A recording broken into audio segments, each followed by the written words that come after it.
Boa noite, galera aqui do YouTube, do Facebook. Boa noite, galera aqui do Instagram. Hoje nós vamos falar sobre o Sol, Marte, a fase anal, que estamos aqui na série, né, sobre o desenvolvimento da personalidade e a relação disso com o seu poder pessoal. Esse é o tema que é a live do episódio número 5. Então, vocês que amam astrologia, que amam autoconhecimento, que são buscadores de vocês mesmos, né? Imagino que todo mundo que está aqui tem esse perfil, né? Com vocês que eu quero conversar. Então, sejam bem-vindos, sejam bem-vindas.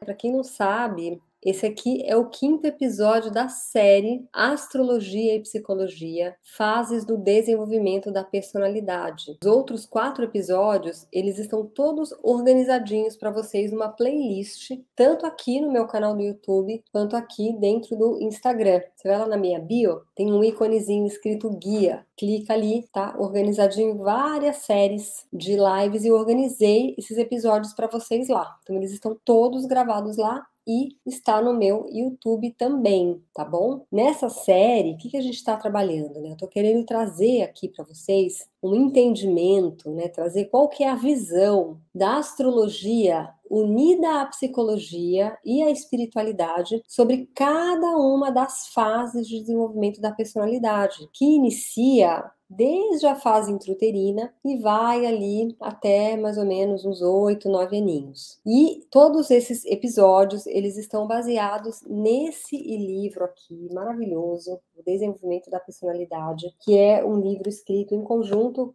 pela Liz Green e pelo Howard Sass-Portas. Esses autores, eles coordenam, né? O Sass-Portas já fez a passagem, né? Mas a Liz Green ainda está viva. Eles fundaram uma universidade de astrologia psicológica em Londres. E esse e mais outros livros que eles escreveram são seminários que eles davam dentro dessa universidade. Então, estou me baseando nesse livro, é um livro maravilhoso. Talvez alguns de vocês que estejam por aqui não me conheçam ainda, então vou me apresentar aqui. Eu sou a Devaki, eu sou astroterapeuta com formação em psicologia e eu estudo astrologia há mais de 30 anos, né? Estou aí no caminho da busca espiritual também desde então, né? Porque a astrologia foi o que me iniciou na espiritualidade. Hoje a gente vai falar então sobre a fase anal, né? A gente vai falar como que essa fase do desenvolvimento da personalidade, como que ela se relaciona com o Sol, com o Marte no nosso mapa astrológico e como que tudo isso impacta na construção da nossa conexão com o nosso poder pessoal, com a nossa autoconfiança também. São vários temas que a gente vai destrinchar aqui, né? Eu tô resumindo tudo na palavrinha poder pessoal, mas é muito mais que isso. É poder pessoal, é autoconfiança, conexão com o seu senso de capacidade, com a sua sensação de que você consegue fazer as coisas na vida. Tudo isso é construído durante essa fase do desenvolvimento da personalidade que vai ali aproximadamente dos 2 aos 4 aninhos, tá? Então é sobre isso que a gente vai estar se aprofundando. Então, se você é uma pessoa que sente que você tem problema de autoconfiança, que você carrega muita insegurança no seu sistema, que você se sente impotente, que você tem dificuldade em se apropriar do seu poder pessoal, se você sente muita vergonha, muito retraimento, provavelmente você sim teve questões lá na fase anal. E aí, aqui nesse episódio, assim como em todos, né, eu vou trazer, né, vou falar da diferença entre a visão da astrologia psicológica sobre essas fases, né, que é uma visão transpessoal, que é uma visão espiritualista, que traz um grande insight para te ajudar, inclusive, a se libertar de padrões que foram instalados nessa fase. Então, é diferente da visão apenas psicológica, tá? Então, eu vou falar um pouquinho sobre a diferença disso aqui também para vocês, tá bom? E vou destrinchar aqui sobre o que acontece na fase anal, que vai, então, desse período dos 2 aos 4 anos, né, como que é nessa fase que a gente vai formando as nossas referências sobre quem somos e a partir dessa referência, dessa autoimagem em relação a quem eu sou no mundo, que ramifica em tudo isso que eu falei agora: poder pessoal, autoconfiança, segurança, autonomia, independência. Tudo isso nasce dessa construção de quem eu sou no mundo, que é o que vai acontecendo nessa fase, né? Tudo que vai acontecendo nessa fase, entre 2 e 4 aninhos, a partir dessas experiências, eu vou tirando algumas conclusões sobre quem eu sou no mundo. Se eu sou competente, se eu sou bom, se eu consigo, né? O que eu vou recebendo de feedback do mundo nessa fase vai dando os imprints, tá bom? Então, isso que a gente vai destrinchar aqui ao longo dessa live. Eu vou também falar um pouquinho sobre as relações disso tudo com o mapa astrológico. Então, como que você identifica no seu mapa, como que seu mapa pode dar pistas do que pode ter acontecido ali, né? Nessa hora que eu vou fazer até os links sobre qual que é a diferença entre a visão apenas da psicologia e a visão da astrologia psicológica, tá bom? E a relação disso com a sua vida adulta hoje, tá bom? Então vamos lá, vamos entrar mesmo no assunto. Então, para começar, eu vou trazer mesmo o conteúdo da psicologia mesmo, né? O que acontece nessa fase dos 2 aos 4 anos, né? Sob o olhar da psicologia. Depois a gente junta tudo. O que diferencia o olhar da astrologia psicológica, como que isso se relaciona com o seu mapa. Então, por que chama fase anal? Porque a fase oral, a gente se relaciona com o mundo muito através da boca, né? A criança coloca tudo na boca, ele ainda tá mamando, ela recebe o mundo através da boca, por isso que é a fase oral. A fase anal é aquela fase dos 2 aos 4 anos que a criança começa a ter uma autonomia sobre os próprios esfíncteres, né? Aquela famosa fase da guerra do pinico, né? Que a criança tem que aprender a usar o piniquinho, a ir no banheiro, ou seja, ela começa a aprender a ter controle, ela começa a decidir o momento que ela vai soltar as fezes ou não, né? Então, nessa fase, a criança ela já está começando a se separar daquela relação completamente simbiótica que ela tinha com a mãe na fase oral, né? Porque na fase oral, a criança e a mãe, a criança sente e percebe a mãe quase como uma extensão dela mesma. Tudo que a mãe sente, ela é completamente dependente do mundo, né? Na fase oral, eu preciso que me deem as coisas, que as coisas cheguem até mim, né? Aí tudo chega através da boca e eu quero sugar o mundo, né? Então é uma relação onde o ser, a criança, é mais passiva, né? Por isso que tem a ver até com a construção do feminino, da natureza lunar, né? Falamos muito de lua quando a gente fala em fase oral. Na fase anal, é aquela fase que a criança já começou a desenvolver um pouco mais de autonomia, ela já está andando, ela já fala, ela já tem uma coordenação um pouco melhor, ela já não é tão dependente de alguém para dar o que ela precisa. Ela pode caminhar e pegar o que ela quer, ela pode ir atrás das coisas, ela já começa a poder fazer algumas coisas. Então é o momento que ela está se sentindo mais independente. Por isso que nesse período, o que se constela, os arquétipos que começam a se estabelecer, justamente são os arquétipos relacionados à independência e à potência no nosso mapa astrológico, que é o Sol e Marte. Porque essa é a fase que a criança está começando a descobrir: eu posso. Esse é o verbo. O verbo da fase oral é eu preciso, né? Eu tenho necessidade, eu preciso. O verbo da fase anal é eu posso. Só que aí, dependendo do que vai acontecendo nessa fase, eu vou construindo o meu senso de realmente se eu posso ou não, né? Porque pode ser que nessa fase a criança seja extremamente reprimida, né? Que mesmo ela já tendo condições de se movimentar, de ir atrás das coisas, às vezes ela tem pais muito super protetores, que tem muito medo que ela se machuque, que são muito controladores e que ficam podando ela o tempo todo, não deixando ela experimentar a própria independência, a própria potência. Ela, né, pode se sentir privada da possibilidade de experimentar o mundo, né, de alcançar as coisas, de subir nas coisas. Ela já anda, ela já fala, ela já pede o que ela quer. Então, se esse ambiente onde ela está inserida não estimula que ela explore, né, e que ela experimente as próprias vitórias que ela vai tendo com isso, se ela é criticada, se ela é podada, se ela é controlada, isso vai formando um senso insuficiente de conexão com a minha potência. aqui é a raiz de muitas inseguranças que pode ser que você carregue até hoje na sua vida. Porque, por exemplo, né, a criança, ela nessa fase, ela quer imitar, né? Tudo que os pais fazem, ou quem ela vê ali, quem convive na casa faz, ela vai querer imitar. Às vezes a mãe tá ali arrumando a cama, ela quer também ajudar, né? Quer lavar uma louça, ela quer também tentar fazer.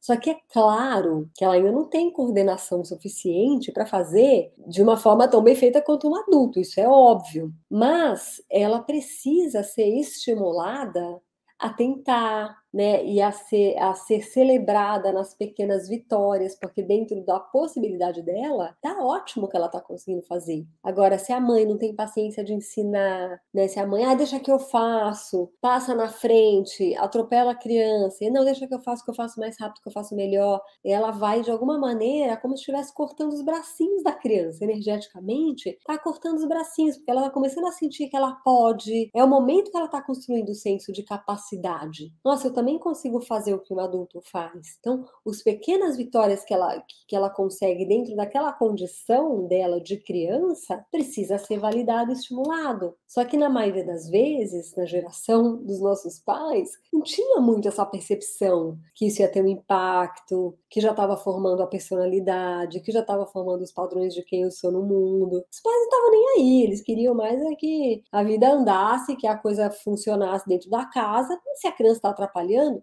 sai da frente, vai brincar com seus brinquedos, não quero sua ajuda. Tudo isso vai formando esse senso de incapacidade, tá vendo? Eu não consigo, eu não sou bom. Aí ela vai sentindo, vai internalizando essa insegurança. E aí, às vezes, também tem pais que realmente são muito apavorados, né? Tem muito medo que a criança se machuque, tem muito medo que a criança aconteça, quebre alguma coisa e fica podando a criança de experimentar o mundo. Então é importante que a criança tenha um ambiente onde ela possa experimentar. É claro que você vai tirar as coisas que possam representar algum perigo, né? Você tira ali da vista, mas a casa onde tem uma criança pequena, ela precisa estar preparada para uma criança poder experimentar o mundo. É importante isso. Isso é uma coisa que agora essas gerações mais novas vêm atentando para isso, porque hoje tem muito mais estudo em cima disso. Mas as nossas gerações, me conta aqui, quem que tinha essa preocupação nas gerações passadas? Gente? Ninguém estava nem aí. E aí então quebrou uma coisa, a criança leva um esporro, leva uma bronca, sendo que na verdade os pais que não deveriam ter deixado à mão uma coisa possível de quebrar, porque é claro que é uma criança que ainda está sem tanta coordenação, né? Então a culpa não é da criança. A culpa foi dos pais? Aí a criança leva a culpa.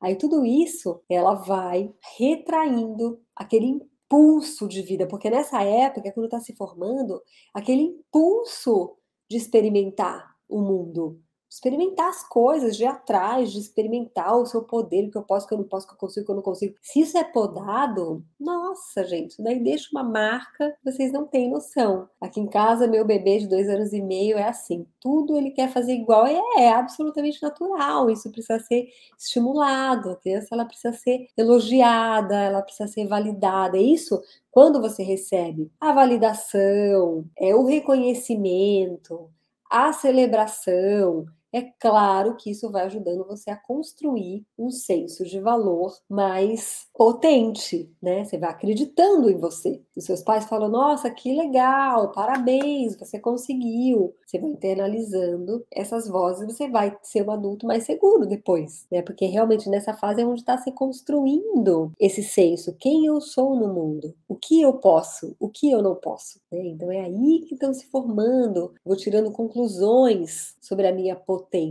É nessa fase da vida, né? Nessa fase da vida também tem não é à toa que chama fase anal, né? Porque a questão do controle dos esfíncteres, da produção das fezes também é muito importante, porque as fezes são a primeira coisa que sai de dentro da criança. É como se fosse, para a criança, é algo que é uma obra de arte dela, né? Então, e aí o que acontece? A maioria das vezes os pais são completamente despreparados para lidar com isso. Ai, que fedor! Ai, coisa feia! Ai, dá logo descarga nisso! Ai, tira isso daqui! A criança também vai recebendo essa informação de que o que ela produz é feio, não é agradável, não é bom. E isso também pode gerar bloqueios na sensação da criatividade, do que sai de dentro de mim. O que sai de dentro de mim não é tão bom, o que sai de dentro de mim não é agradável, não está sendo bem aceito, porque a criança ela é totalmente dependente do feedback externo para ir formando as percepções de quem ela é, né? Então ela vai recebendo aquilo do mundo e ela vai internalizando aquelas vozes, ela vai internalizando aqueles julgamentos, aquelas percepções e depois ela vai ela mesma se julgar com o mesmo olhar que ela recebeu, tá? Até aqui, esta é a visão da psicologia. Se a gente para por aqui, o que a gente conclui? Ah, então o jeito que os meus pais me trataram é o que vai moldar o meu senso de poder pessoal, certo? É o que vai fazer com que eu me sinta uma pessoa potente, autoconfiante, segura ou não. Ou seja, sob esse olhar, que é apenas o olhar da psicologia tradicional, o que a gente conclui? Eu sou totalmente moldado pelo meu ambiente. Mas, quando a gente olha o seu mapa astrológico, aí você tem lá, por exemplo, eu vou dar mais exemplos mais para frente para explicar para vocês as correlações astrológicas, mas vou pegar um exemplo aqui que é uma indicação de que essa pessoa veio trabalhar o resgate da potência. O Marte, que representa potência, tá ali ou numa casa 12, ou no signo de Peixes, ou ainda recebendo aspectos desafiadores de Netuno. Essa é uma configuração que indica que essa pessoa veio resgatar a potência. Por quê? Porque Marte representa a potência e Netuno, ele dissolve, ele enfraquece Marte, porque Netuno é pura água, Netuno é sensibilidade, e essa supersensibilidade enfraquece Marte. Então, essa pessoa que veio com essa configuração no mapa, ela veio aprender, né, a resgatar a própria força e, claro, aprender a ativar a versão luminosa dessa configuração Marte-Netuno, porque sim, tem a configuração luminosa. Esse mapa não quer dizer que a pessoa está fadada a nunca ter conexão com a potência. Ela vai ter que encontrar a forma dela, combinando e integrando Netuno, de achar a força dela no mundo. Passa pela integração da sensibilidade. Aí isso é o aprendizado dessa alma em evolução com esse mapa. Então, a pessoa veio com esse mapa, ou seja, está indicado no mapa que ela veio realmente resgatar a potência dela, né? Então, essa pessoa vai nascer numa família que provavelmente vai ser aquele exemplo da mãe que faz tudo para a criança. Isso também acontece com Marte em Câncer. Geralmente, quem tem Marte em Câncer é aquela mãe, ou aquele pai, aquele ambiente que não deixa a criança mexer nada. E tudo eles fazem primeiro. E é claro que esse ser vai crescer se sentindo impotente. Só que o que acontece? Já estava no mapa, está escrito no mapa que é o que ela veio trabalhar. E aí a pessoa conta, isso eu vejo direto nas minhas consultas astrológicas, porque eu começo a fazer essas leituras para a pessoa e ela realmente me conta, realmente. Na minha casa era assim, era assado, fui criado assim, fui criado assado. E é uma história que ela conta que encaixa completamente naquilo que o mapa dela está mostrando. Por que será? Isto é um mistério, não sabemos, né? É a que eu chamo não, né? O que o Jung já falava, né? Sobre a sincronicidade. As coisas acontecem sincronicamente. Essa alma em evolução veio trabalhar essas questões que já aparecem no mapa dela, ela nasceu com aquela configuração. Sincronicamente, ela nasce numa família que proporciona o exato ambiente que ela precisa para poder desenvolver aquelas características. Ou seja, primeiro, tendo aquilo realmente podado, para que ela possa ter que resgatar, e aí o desenvolvimento dela vai acontecer quando ela resgata. Então, o desafio que ela precisa é o que a família entrega. Ou seja, está perfeito, né? Então, sob esse olhar, as coisas acontecem sincronicamente e já tem uma programação, né? Sobre o olhar da astrologia psicológica, o que acontece? A gente nasce com um programa de alma, ou seja, um programa do que a minha alma vai precisar na evolução. O que eu vou precisar passar? Quais são os meus desafios? Já vem com uma programação. E é claro que diante dessa programação, eu até vou captar da realidade, né? Quando eu estiver ali desenvolvendo a minha personalidade na infância, como é o programa da minha alma, e a minha alma, para se desenvolver, ela passa por todos os estágios de desenvolvimento da personalidade, todos os estágios de desenvolvimento do ego, né? Todos passamos. Ela, durante cada uma das fases, aquilo que ela trouxe no mapa vai sendo constelado, vai sendo ativado. Então, quando você está ali dos 2 aos 4 anos, o que está sendo ativado do seu mapa? o Marte e o Sol. Então, os aspectos desafiadores que você já trouxe no seu mapa em relação a Marte, em relação ao Sol, eles vão sendo ativados. Então, você já vai ter uma predisposição a captar da realidade aqueles momentos em que seu pai e a sua mãe fizeram você se sentir realmente incapaz, porque já é uma coisa que você trouxe para trabalhar. Talvez os momentos que eles realmente te estimularam, confiaram em você, te deram os parabéns, celebraram, talvez você nem registrou, porque você já tem uma percepção seletiva. Entende como muda totalmente a visão quando você olha sobre a visão da astrologia psicológica? Sob a visão da astrologia psicológica, não tem vítima, não tem culpado. Não é que você é assim porque os seus pais erraram com você, falharam com você. Você teve os exatos pais que você precisou para constelar aquelas questões que você precisou ouvir para trabalhar. Só a minha evolução. Gente, vocês percebem o quanto é libertador olhar sobre esse ângulo, que é uma possibilidade de você ressignificar toda a sua história? Talvez você não se lembre da sua infância, mas você lembra dos perrengues que você vem passando nos últimos anos.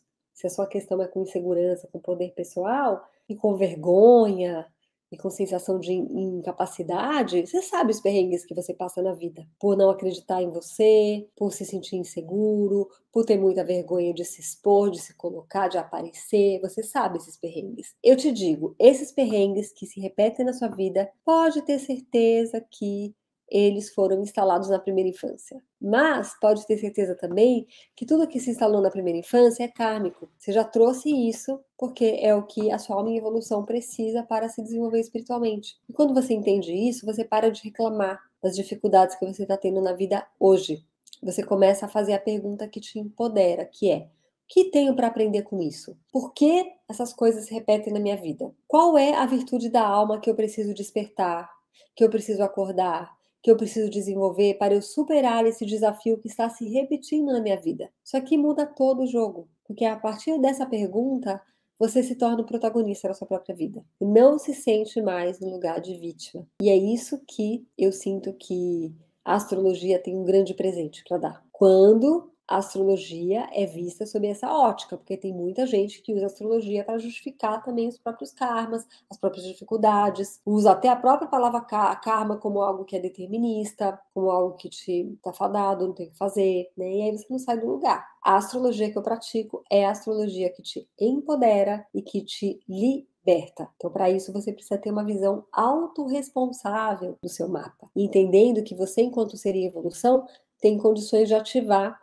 sempre a versão luminosa de qualquer que seja as configurações do seu mapa, por mais desafiadoras que elas sejam. Então, pegando como que funciona o raciocínio aqui, eu não lembro nada da minha infância, chega a me dar uma ansiedade. Então, normalmente, quando a pessoa me conta que ela não lembra nada da infância dela, isso geralmente, tá? Não dá para falar que é sempre, porque cada caso é um caso, mas na maioria das vezes é uma indicação de que a infância foi bem dolorosa. O esquecimento é um mecanismo de defesa. A gente tem vários mecanismos de defesa, né? Tem a negação, tem o amortecimento e tem o esquecimento. Eu simplesmente esqueço. A projeção, um mecanismo de defesa também. Você projeta no outro algo que você não consegue, né?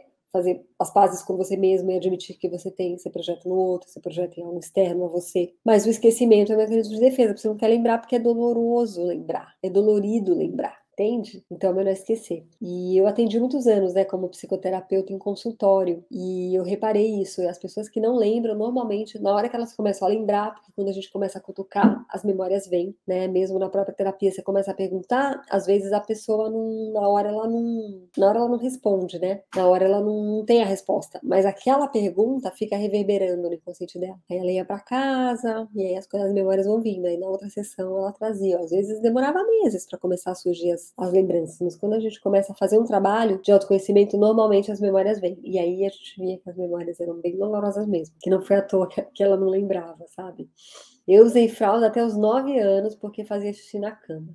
Essa deficiência foi desenvolvida na fase oral ou na fase anal? Astrologicamente, existe alguma relação a essa dificuldade? Eu vou fazer as relações astrológicas daqui a pouco, mas com certeza tem a ver com a fase oral, né? Porque na fase anal, desculpa, na fase anal que tem o controle dos esfíncteres, então ali provavelmente ele não se apropriou, né, dessa capacidade de fazer esse controle, e às vezes tem uma birra também, né, que a criança faz com a mãe nessa fase, porque ela tá disputando o poder, ela tá querendo, tem uma disputa de quem que manda aqui. Então, às vezes, a criança não fazer o cocô no piniquinho, não fazer na hora que a mãe quer, tudo isso também é uma disputa de poder. Não comer, né? Também às vezes tem coisa. Porque ela começa a descobrir que ela pode dizer não, né? Tanto que é conhecido como a fase infernal, né? Essa fase dos 2 aos 4 anos, porque a criança começa a descobrir que ela pode dizer não. E aí ela começa a confrontar. Ela começa é meio que uma mini adolescência, né? Já é uma primeira adolescência, essa fase, né? Então teria que estudar mais profundamente. Deixa eu ver aqui, que mais que estão falando? Faz muito sentido para mim. Tenho Marte em Câncer e tive um pai extremamente protetor. Pois é, tudo a ver mesmo. Como é o amortecimento? O amortecimento é quando você fica amortecido mesmo, você não sente nada. Tem pessoas que têm isso, né? A pessoa não sente. Ela não sente tristeza, ela não sente raiva, mas ela também não sente alegria, ela também não sente tesão, nem entusiasmo com a vida. É uma coisa meio shadow, assim. É um amortecimento, porque é perigoso sentir. Provavelmente, geralmente, são pessoas bem sensíveis, mas que elas morrem de medo de sentir, porque sentir foi doloroso um dia. Então, o mecanismo de defesa é amortecer. Às vezes a gente amortece com droga, às vezes a gente amortece com álcool, às vezes a gente amortece com comida, principalmente as farinhas brancas, o açúcar. São grandes amortecedores, né? E você não sente. Empoderamento total para cima deles, mostrando ciência e autoridade no ocultismo. Parabéns. Legal. Deixa eu ver o que mais. Alguns ciclos da minha vida sempre se repetem. Então, esses ciclos que se repetem, sempre é uma indicação clara de que tem um ensinamento ali, né? E quando a coisa repete é porque você ainda não está aprendendo. Então, vem a mesma lição. A vida generosamente te dando o mesmo livro para que você possa aprender a lição, né? Não é uma punição a situação se repetir. É uma nova oportunidade que a vida está dando, porque você precisa aprender aquela lição para poder evoluir espiritualmente e continuar o seu processo evolutivo, né? Entendeu? Então agora eu vou falar um pouquinho sobre essas correlações astrológicas, tá? O que pode acontecer. Então, eu vou dar uma generalizada aqui, tá? É lógico que o Sol tem um significado, o Marte tem outro, mas para simplificar, eu vou colocar aqui tudo no mesmo pacote, tá? Então, quando o Sol ou o Marte eles têm aspectos tensos, então com Netuno, como eu já falei, né? Com Netuno, geralmente é uma indicação de que tem essa tendência a um amortecimento, tem essa tendência a um escapismo. Geralmente são pessoas que escapam, que não se posicionam, que não se colocam, que se sentem muito culpadas, muito responsáveis por todo mundo, né? E elas trouxeram mesmo essa necessidade de fazer esse resgate, né? Geralmente são pessoas que desde pequenininha, elas, quando se manifestavam, quando se posicionavam, quando se colocavam, provavelmente o que elas recebiam do ambiente era uma informação assim que fazia elas se sentirem muito culpadas. Nossa, você está machucando a mamãe de falar assim. Nossa, seu amiguinho vai ficar triste, ele vai chorar. Aí você começa a entender que a sua manifestação da sua autonomia, da sua independência, ela pode machucar o outro. Aí você vai retraindo e você vai se anulando. Você vai sendo aquela criança que sempre cede, que sempre sacrifica a sua vontade, os seus desejos. Lógico que vai ser um adulto assim também, que se sente muito culpado, muito responsável por tudo e por todos. Não pode se posicionar. Geralmente o Sol e Marte, quando eles têm uma ligação com Netuno, o tema da culpa é muito forte. O tema da culpa e o tema da anulação da própria vontade, da própria potência. Então, são pessoas que precisam fazer um resgate dessa energia. Precisam resgatar o senso de capacidade. Não, eu posso brilhar, eu posso me posicionar. Só que é lógico que são pessoas que vão fazer isso, paradoxalmente, quando elas resgatarem a própria sensibilidade. Mas essa sensibilidade, ela não pode ser algo que, por você ser muito sensível, você sacrifica pelo outro. Não, sou muito sensível, mas eu entendo que cada um tem a sua história e eu vou me posicionar aqui. Mas elas são extremamente empáticas. E a força delas está na empatia e na sensibilidade. E quando elas descobrem isso, ninguém segura mesmo. E aí, então, vou falar, Felipe, vou chegar lá, vou dar vários exemplos aqui que vocês vão se encontrar em todos esses exemplos. Lógico que é impossível falar de tudo, né? Se vocês começam a colocar o mapa de vocês aqui para eu interpretar, não vai dar. Vou dar alguns exemplos. Outro exemplo bem clássico, né? Quando Marte ou o Sol tem configurações tensas com o Plutão. Geralmente, a pessoa passou por experiências onde ela sofreu algum tipo de abuso de poder. E isso geralmente faz com que elas tenham muito medo do próprio poder. E aí, essas são configurações clássicas de pessoas que se envolvem em situações abusivas. Porque elas ficam reeditando isso até que elas aprendam a descobrir que elas têm sim muito poder e perder o medo de exercer esse poder. Principalmente quadraturas, oposições, conjunções de Marte com Plutão e de Sol com Plutão, veio violência. Às vezes essa violência ela é psicológica, às vezes essa violência é mesmo física, muitas vezes é uma violência sexual também, abusos sexuais podem encaixar aqui. E às vezes é aquele abuso do excesso de controle mesmo, né, que entra mais ali no abuso psicológico. E aí essas pessoas, elas têm o poder delas muito abafado. Elas foram muito, sabe aquela coisa do pé na cabeça, assim? E aí elas geralmente têm muita raiva reprimida, muito ódio reprimido. E é por isso que elas reprimem o próprio poder, porque elas têm a impressão de que a hora que soltar pode ser muito destrutivo. E elas não querem ser destrutivas como elas viram os outros sendo. E elas formaram uma conclusão equivocada de que ter poder é ruim, porque ter poder vai machucar. Isso, aquilo que eu falei do Sol vale para Sol e Netuno também, tá, Adriana? Tudo que eu estou falando aqui, não importa se é conjunção, se é quadratura, se é oposição, tá? São essas configurações que dão essas características que eu estou falando. Quando é trígono esse estilo, não necessariamente, tá? Às vezes pode até ser. Já vi casos em que mesmo no aspecto harmonioso, a coisa também vaza, mas aí teria que olhar o mapa inteiro, não dá para generalizar. Mas conjunção, quadratura e oposição, olha, é batata. Tanto é que a Mariana está falando que faz todo sentido, né? E aí, então, outro caso clássico também é quando tanto Marte quanto o Sol fazem ângulos tensos, desafiadores com Saturno. Aqui, normalmente, teve muita poda, teve muita restrição. Geralmente, o ambiente ele é rígido, né? O ambiente é rígido, o ambiente é cheio de regra, então você se sente engessado na sua espontaneidade. Então, são aquelas crianças que não podiam experimentar nada, porque era cheio de regra, era cheio de horário para tudo. E ela é podada na espontaneidade dela. Então, são crianças que elas ficam meio congeladas, sabe? Claro, vão ter uma insegurança enorme, né? Geralmente são ambientes muito autoritários, né? E aí elas vão crescer sendo aqueles adultos que estão sempre esperando que alguém mande e diga o que elas têm que fazer. Elas só conseguem funcionar se tiver tudo um scriptzinho, uma regrinha, um checklist. Elas têm muito medo de serem espontâneas. É bem difícil essa configuração também. Geralmente são pessoas bem autoexigentes, que ficam muito rígidas, crescem adultos muito rígidos com eles mesmos, né? Também eles passam a ser muito autoexigentes, muito autorrestritivos, né? Pessoas que se exigem muito, que nunca desfrutam da vida, porque sempre acham que tem que conquistar mais, fazer mais alguma coisa. Então, é uma configuração bem desafiadora, tá? Até porque Saturno, né, vocês lembram, é um planeta kármico. Aí outra configuração que é clássica também, né? Se Urano estiver pegando também ou a conjunção, ou a quadratura, ou a oposição, nesse caso, geralmente vem muita restrição, né? Mas nesse caso a criança normalmente se rebela. E às vezes ela pode sofrer bastante violência por causa disso, né? Então, rupturas, né? Geralmente são crianças que elas têm muita energia.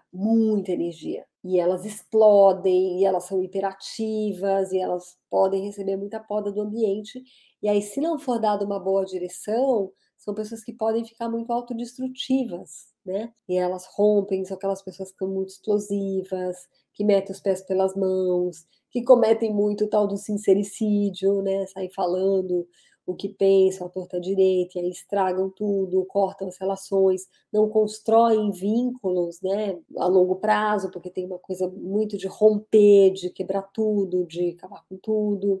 É uma configuração bem desafiadora que indica que a pessoa veio aprender também a fazer um bom uso desse poder. O que é fazer um bom uso numa configuração Sol-Urano? Ela aprendeu a usar essa energia de uma maneira inovadora, usando isso para trazer o novo, cortar com o que é restritivo, trazer o diferente, ter coragem de fazer coisas inovadoras, né? E ela vai aos poucos aprendendo a reeducar, mas a princípio normalmente é bem explosiva e às vezes ela é explosiva desse jeito porque ela tem referências explosivas dentro de casa. Geralmente esse aspecto não vem sozinho. O pai também tem, a mãe também tem, o ambiente da casa era caótico, o ambiente da casa tinha explosões, né? Porque a gente não, a gente já estudou aqui, né? Como a gente nasce num ambiente perfeito que vai catalisar, que vai ativar aquilo que a gente veio trabalhar. Sempre tudo muito perfeito. E aí, outro clássico também, para fechar, é quando esse Sol e esse Marte fazem aspectos desafiadores com o Quirón, porque o Quirón também é outro ponto kármico. O Quirón indica que tem uma ferida. A natureza dessa ferida, se é uma ferida por violência, por omissão ou por excesso de repressão, aí teria que estudar toda a configuração do mapa. Mas a indicação é que tem um machucado nessas funções psicológicas, poder e segurança, né? Segurança não, né? Poder e autonomia e independência, que vão gerar um senso, né, de autoconfiança, que é a segurança. E essa ferida, ela precisa ser tratada, né? A tarefa kármica é tratar a ferida relacionada com a potência. E aí precisaria estudar tudo, na verdade, que eu tô falando, tem que estudar para entender o seu caso específico. Tô dando alguns exemplos para vocês irem se situando. Às vezes acontece da pessoa ter vários de uma vez só. Tem gente que tem o Plutão e o Saturno ali mexendo nesses dois. É claro que a gente já sabe que, nossa, a pessoa veio trabalhar esse tema do poder, com certeza é algo que ela veio resgatar, né? Então, cada caso é um caso, a gente sempre tem que olhar tudo. Mas eu acho que já deu para dar uma boa ideia aqui para vocês, né? E claro, não podemos deixar de fora se esse aspecto estiver relacionado com a Lilith, que a Lilith também é um ponto kármico, ela fala onde tem o resgate a ser feito.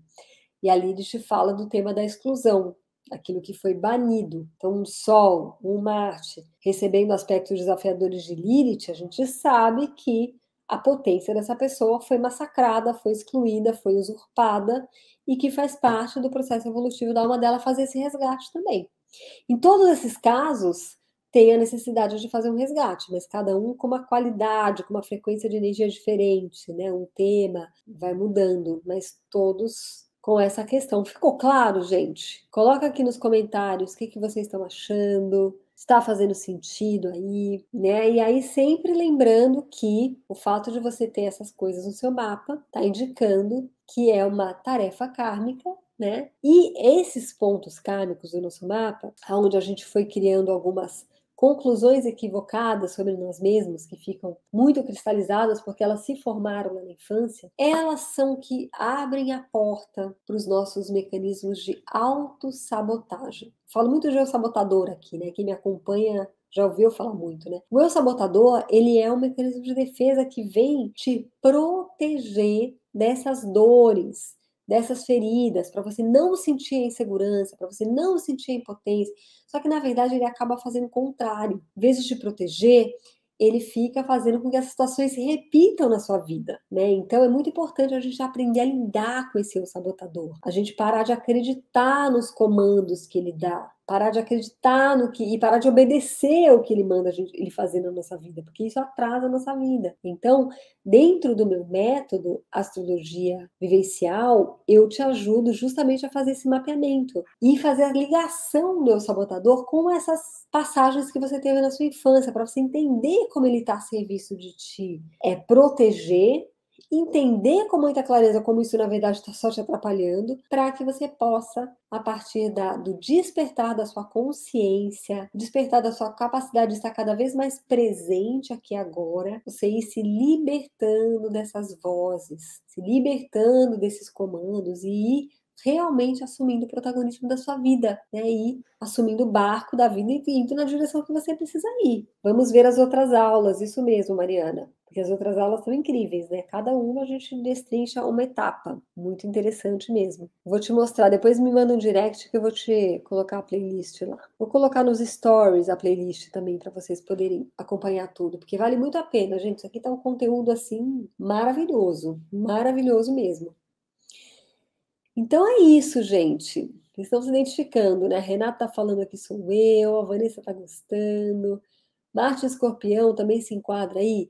Também, às vezes não é tão impactante, tá? O Marte em Aquário, o Marte em Escorpião, até porque o Marte em Escorpião ele está domiciliado, ele fica bem, ele fica empoderado. Então, não necessariamente, teria que ver o mapa inteiro. Agora, se é um Marte em Escorpião recebendo uma quadratura ou uma conjunção, um aspecto tenso, seja de Saturno, seja de Quirón, seja do próprio Plutão, aí claro que a gente já vai entendendo que tem uma tarefa kármica aí. Mas só o Marte sozinho em Escorpião, nem tanto. Da mesma forma, o Marte Aquário. Marte Aquário, ele combina até com Aquário. É diferente do Marte em Peixes. O Marte em Peixes ele fica muito fora d'água, né? Peixes. Muito peixe fora d'água, né? O Marte em Peixes. Mas o Marte em Aquário, não, ele combina. Aquário é super inovador, independente. Marte é autonomia também. Mas se esse Marte Aquário, de novo, estiver recebendo ângulos tensos, seja de qualquer um desses planetas que eu citei, aí já acende um alerta, entende? Ouvi de novo o mapa que você fez para mim ontem. Que legal, Renata. Que legal, muito bom. Áries e Marte e a cura para o sabotador? Não entendi. Ou Saturno, Júpiter, não entendi essa pergunta. A cura para o sabotador, gente, é a consciência, é o ancoramento do seu eu observador, que você faz isso ativando o sol do seu mapa astrológico, porque o sol é o centro da consciência, né? O sol é o ponto mais importante do mapa. Você precisa estar vivendo aquele sol, o signo que ele está, casa astrológica que ele está. No meu método astrologia vivencial, a gente dá o combustível psíquico para o Sol, ancorando o pilar da autoobservação. Você entende astrologicamente qual que é o combustível astrológico que o seu Sol precisa, que é o seu próprio signo e a casa astrológica. A gente estuda isso dentro do programa em detalhes, mas dentro desse programa a gente entra muito no universo da psicologia e da espiritualidade, vai muito além da astrologia, né? E aí então é o ancoramento do eu observador. Ele é a porta de saída da autossabotagem. É a hora que você desperta sua consciência que você consegue olhar para o sabotador de fora. Você olha de fora, aí muda todo o jogo. Algumas pessoas aqui, inclusive Etienne, né, a Renata, que estão, a Fátima também, que estão dentro do programa, que estão passando por esse processo e elas estão tendo experiências incríveis lá dentro, né? Teve aqui, não é do assunto, mas preciso falar. Que mandala linda. Ai, é linda essa mandala mesmo, né? Maravilhosa. Eu amo também, bem nas minhas cores. Então, a Etienne está participando. Nossa, o Sol Capricórnio de casa, Sol em Capricórnio de casa, o que observar? Na verdade, o Sol no mapa, ele vai indicar o que você precisa desenvolver, estar em contato para que você esteja com o seu consciente desperto. O signo do Sol é o combustível que desperta ele. Então, Sol em Capricórnio. Desenvolver as características e qualidades de Capricórnio que vai ativar esse Sol. Né? A casa astrológica onde ele está é a área da vida que é fundamental que você se realize dentro dela para que esse Sol esteja recebendo o combustível correto. E aí, psiquicamente falando, é o eu observador, que também é o combustível psíquico do Sol. É o que desperta a tua consciência. Tenho Marte em Câncer e quando chego nos lugares sinto que meu bom dia, boa tarde, boa noite soa quase imperceptível, mesmo que eu fale em voz normal. É isso, porque tá, né, reprimidinho. Saturno no alto do céu é uma questão relacionada a essa questão de autoritarismo? Muitas vezes sim. O Saturno na 10 e muitas vezes indica uma figura de autoridade muito exigente, muito autoritária. Geralmente é uma indicação sim. É lógico que tem que ver tudo, né? Tem que olhar o mapa inteiro, tem que. Mas classicamente falando, sim. Feliz por já estar com o meu mapa marcado. Ai, que legal! Muito bom mesmo. Tem o Sol em Leão, isso pode ativar mais esse observador? Na verdade, se você estiver manifestando as qualidades leoninas, né, que é criatividade, autonomia, independência, quanto mais você vive o lado leão, mais esse sol fica ativo. As pessoas às vezes têm uma ideia, né, de que você nasce sob um signo, você veio com aquele signo, mas não é isso. O signo você precisa desenvolver, precisa ir atrás de manifestar as qualidades, as características dele, porque aí sim o seu seu sol vai recebendo o combustível que ele precisa. Sol é algo a ser conquistado, sabe? Tenho falado disso nas minhas últimas postagens aqui no Instagram. Dá uma olhadinha, vale a pena para vocês irem clareando mais esse assunto, sabe?